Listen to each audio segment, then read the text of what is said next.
All right, we're going to still be continuing lesson 7-2 today. And today we're going to look at what happens when we actually have a negative exponent. So we're going to go to page 2 here. And we're going to be starting with the negative exponents. And I'm going to be doing the evens only. The odds are kind of identical problems for you. So I'm just going to be focusing on the evens for this lesson. All right, so looking at number 10 here. All right, when I'm looking at this, first thing that we see here is that we have a negative exponent. You cannot have a negative exponent in your final answer. All right, so we need to get rid of these two guys and we need to make them positive. So the way to make things positive is to just move these two negative exponents to the bottom and kind of make a fraction.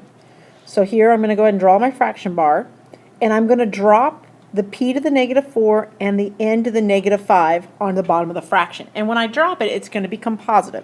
So I will have n squared over p to the 4th, n to the 5th.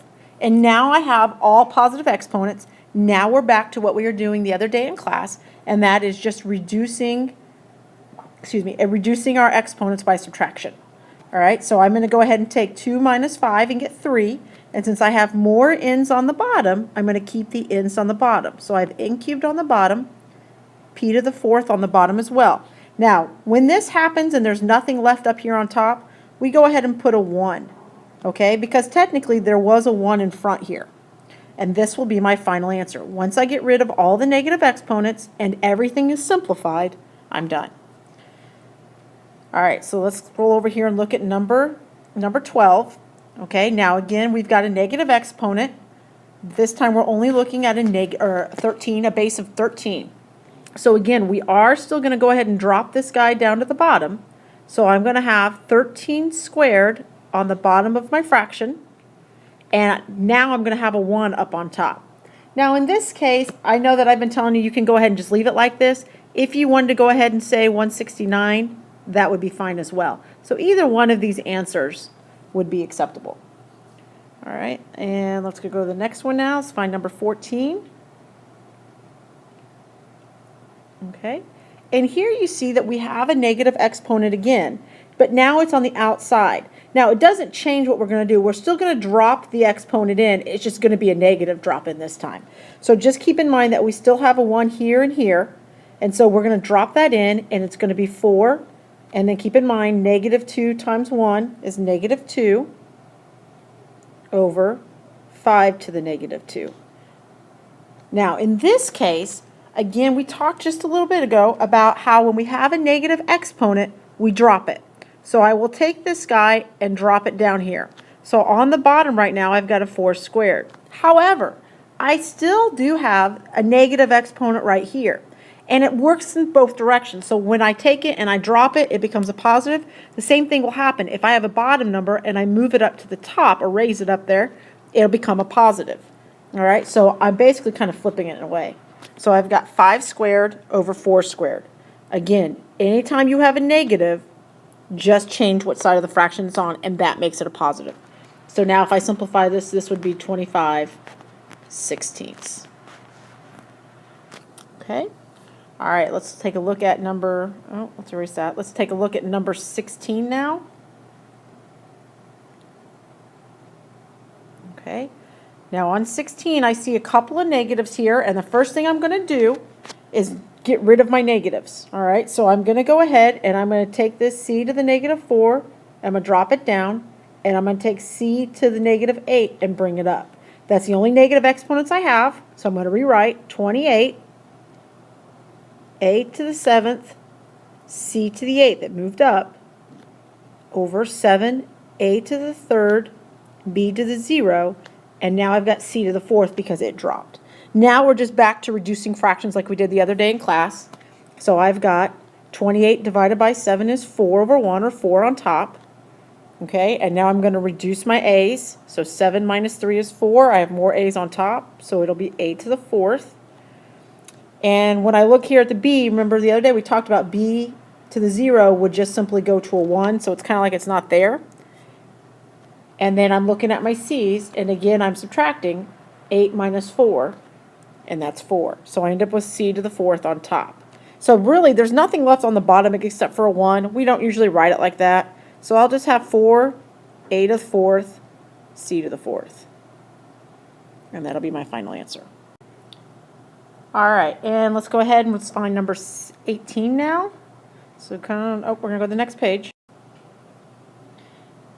All right, and on number 18 here, we see that we have two little exponents on the outside here, so we have power to powers. Now, just like when they were positives, we're going to go ahead and we're going to drop that -2 in on the top, and I'm going to drop the +2 in on the bottom here. So I'm going to have 5 to the -2 and r to the 4th. Again, I'm just multiplying. Remember, there is a 1 there, so 1 times -2, 1 times -2 is -2, and -2 times -2 is a +4. And I'm going to do the same thing on the bottom there. I'm going to square off the bottom. So I've got 2 squared and 3 times 2. What the heck? Let's get rid of that. And so 3 times 2 is going to be 6. So it'll be r to the 6th. Now you still got to simplify. Okay, so anything that has a negative exponent has to move. So in this case, the 5 to the -2 is the only thing with a negative exponent, so it's got to drop down. So as of right now, I have r to the 4th on top. On the bottom, I have a 5 squared times a 2 squared and r to the 6th. Okay, well, so think about, 5 squared is 25, 2 squared is 4. So it's really just saying 25 times 4. So on the bottom, I have 100. And now I'm going to take a look here at my r's. I'm going to reduce it, so 4 minus 6, I end up with a 2. 2 goes on the bottom because I have more r's on the bottom, so r squared on the bottom. And again, when nothing's left on top, we put a 1. So I have 1 over 100 r squared. All right, and let's take a look at number 20.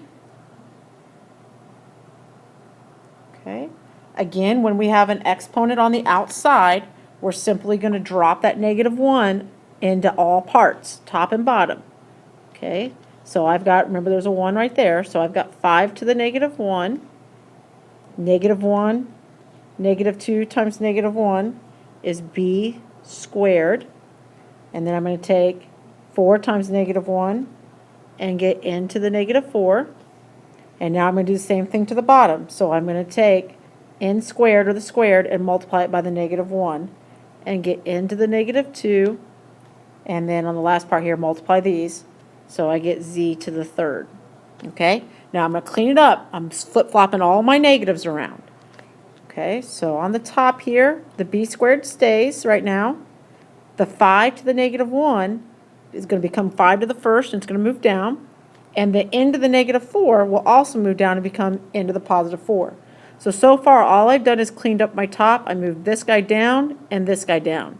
This guy stays up here because it's positive. Now I'm going to focus my attention on the bottom, and since this guy's negative, I'm going to bring it up. This guy right here is going to stay because it's a positive. So I'm going to move that n squared up to the top, and that z cubed is going to stay on the bottom. And now it's a matter of just clean it up. 5 to the 1st on the bottom is just a 5. B squared, there's no other b's, so it's just going to stay b squared. I'm looking here at my n's, and I have an n squared and n to the 4th. So when I subtract, I have 2 left over, and it'll be on the bottom because there's more on the bottom. So n squared, and then z to the 3rd stays on the bottom as well because it doesn't have anything else to cancel. All right, let's take a look here. So we've got the rules for a negative exponent.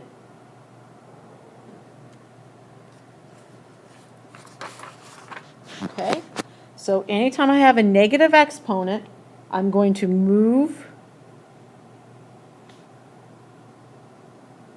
the base number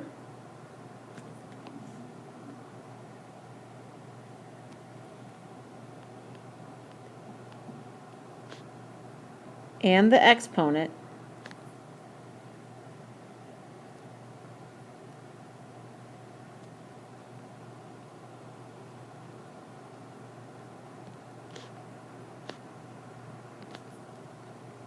to the, let's erase that real quick.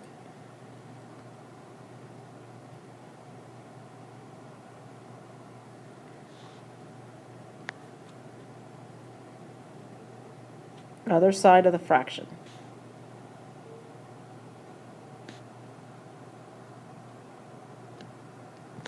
Okay, so just keep in mind there can be no negative exponents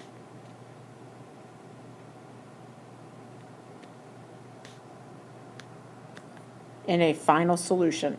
Okay, that's kind of the big dog today.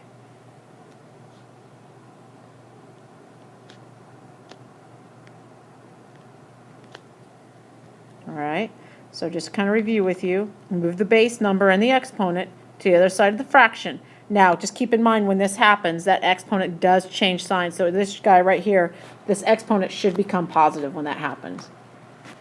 Should become positive. Okay? And then remember, there should be no exponents in the final solution. And that's going to finish our notes today for lesson 7-2 when we're dealing with negative exponents.